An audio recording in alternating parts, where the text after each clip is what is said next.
Things are getting intense in the markets. We have got to take a look at what's going on in the charts and talk about it. I am Dr. Stock, Doctor of Education. And do you know how to make kitty litter? Just have it throw trash on the ground. But why would you? We're going to look at SPY, QQQ. I'm also going to toss in IWM because I think it's really important with the Fed meeting coming up and the summary of economic projections coming out as well as the result of that meeting. And then I got to give an update on Tesla, Apple, NVDA, Netflix, and I also want to toss in Enphase. So those are all the stocks that I'm going to talk about. Let me put up for you SPY and then we'll move into QQQ. There we go. So what we have here for SPY, as we look at it, look at this yellow line right across the top of here. We're still in the rising wedge pattern. I said cautiously bullish. We got some decent volume yesterday towards the end of the day, pushing the markets back up. So having a slightly higher close than where we would have been just a few minutes prior to the end of the day. So we want to be watchful for that. So let's zoom into the 1 hour view because that is actually going to show us in a much better way in higher detail. Let's zoom in a lot more. There we go. So this top that has to be broken right now, this could be essentially an ascending triangle pattern that we have where we have this flat across the top. We're finding resistance along the bottom. So the bulls are pushing up pressure. The bears are having trouble holding the line on this thing. Now, if we break through the top of that thing, that's a higher high, and that's permission to continue onward from there. However, if we break down through the bottom of this first, then that would confirm a possible double top that we could see for SPY, and then we could possibly sell down. And with today being a big options day, but right before the FOMC meeting with the summary of economic projections that we get, that's going to tell us what the Fed is considering in terms of rate cuts coming up through 2024 and into 2025. That could either be really good news for the markets, really bad news. And so I'm not surprised to see this formation come out the way it is. We got to be watching the bottom of that trend line right there because that could be a signal where we could possibly sell off. And it's a decent fall down to what we have here at about 504. But honestly, I think we'd fall right through that into about 500 territory. If we were to start selling off, then we have to be looking for like the 50-day simple moving average would be the next area that we're looking for, which is floating, I believe. Let's go out to the daily chart so we can see that. There we are. The 50-day on this thing, resetting the chart view. 50 days all the way down here to about 494. So not a huge difference from where we're at right now. Still quite a bit of pain that would be experienced in the markets if that happened, but it is something that we should be watching for. I think that if we did come down to the 50-day, we could have a significant bounce, a significant rally off that number. So just to keep an eye on that, it's something we could be watching for. Upward I think is going to be a slow, steady climb if we do continue upward. Moving over to the Qs. What we have for the RSI as we look at the Qs, still the rising wedge pattern. We've come out the bottom of it. Now we have a consolidation pattern happening. We're dancing right around that 440 level. We closed below it yesterday. And we also, for the RSI, have bearish divergence happening, but we have yet to cross down below 50 for the daily RSI that we have. So right now we're still in that bullish territory, but we do have a slow consolidation, slightly bullish as we look at that one. So let me move down to the hourly chart for that as well. And looking at the hourly chart, we'll stretch this out so we can see a little bit better. We actually need to break back over that 440. If we fail to break over that today, it could possibly be a further fall. This is an updated view. Yesterday, I updated and I put that update out in my Technicals on Watch channel in my Discord, which is available through my Patreon. That link's down in the description. This is one that if we fail to break that 440, we could possibly see that sell off and break down through here. And I don't think that should we fall down through that, I don't think that we would stop at 433. If we want to see a stopping point for dropping down through the bottom of this, well, then we have to go back out to the daily chart. There we are.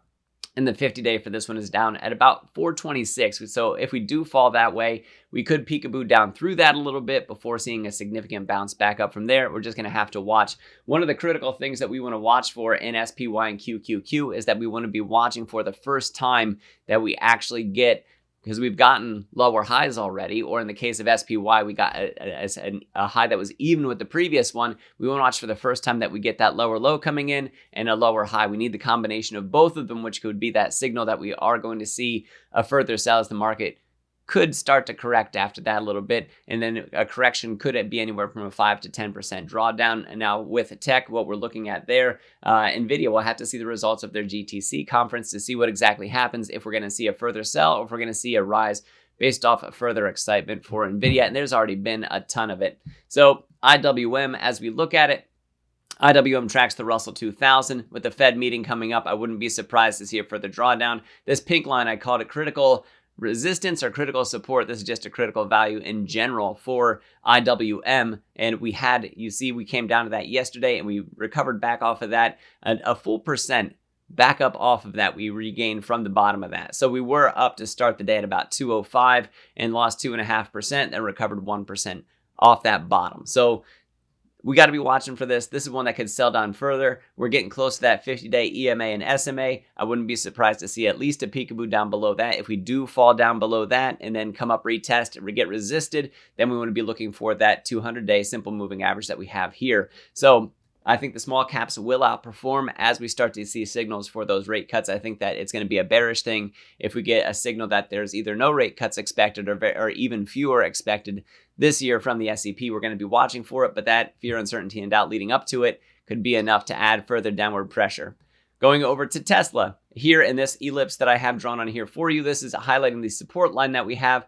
And I said yesterday in my video that I was cautiously in a bearish position, that I played a tight stop, and I got stopped out at a 20% profit on my Tesla put. And now 20% in a single day, less than a 24-hour period, sounds pretty great. I will say that if I would have played that stop a little bit looser, that thing would have nearly 2x'd on me by the time that we got down towards the bottom on this, and I just barely got tagged out of that position. So it's a little bit painful to watch, but 20% profit versus anything even or loss, I'll take it, especially in such a short time frame. I know that people over in my Discord who are also in that put option position ended up benefiting a lot more handsomely because they hung on just a little bit longer. They may have not have played that stop so tightly, may have went a little bit more cavalier on it, and were able to capitalize on the opportunity. Remember that whole risk-reward balance that we have. So for Tesla, we could see a decent bounce today. We're going to have to watch. It is also possible that we do continue selling. I have my Tesla possibly to 100 video that's out there. If you search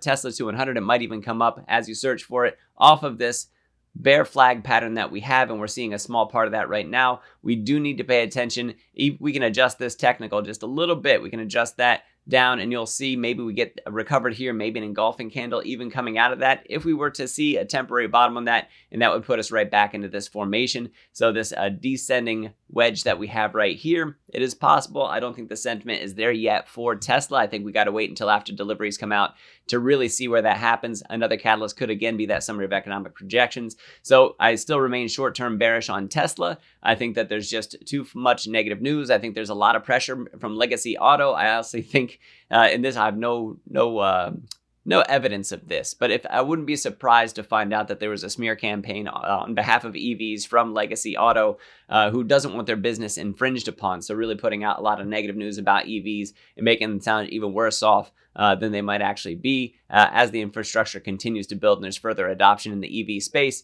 So even though we might be hitting a slow time for Tesla, I still think that Tesla's not a down and out company. I think it's just a down for now company.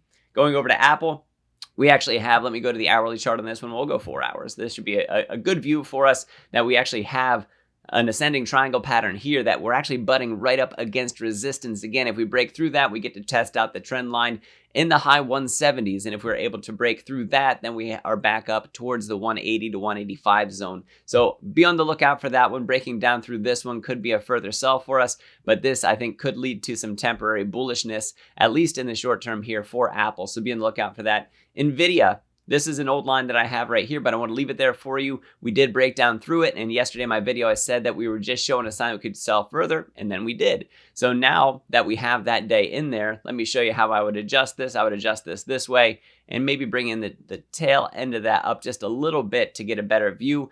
And now you can see we have a slightly bearish bias going on with this pretty much symmetric triangle, but it's just the point of this is just a little bit down instead of being maybe up here at about that 900 level. I still think that 900 is going to be solid resistance for us. Breaking up above that could be a little bit of bullishness, but then we have this trend line to contend with right here that we really need to push beyond. And well, we have options expiring today, and then on Monday is the GTC keynote after the market closes. So it's going to be an interesting 3 days of trading. So today, Monday, Tuesday, we're going to have to watch for that. And then the very next day, Wednesday, that fourth day, is the conclusion of the FOMC meeting with the results, with the rate decision, and also the summary of economic projections. So Netflix, Netflix I want to bring in here because we have a rising wedge pattern on this one. We're getting bearish divergence from the RSI. Let me close that and let's expand this a little bit so you can see a little bit more what's going on. So we have a slow decline here. If this continues to decline in a momentum state, and you can even see we're riding along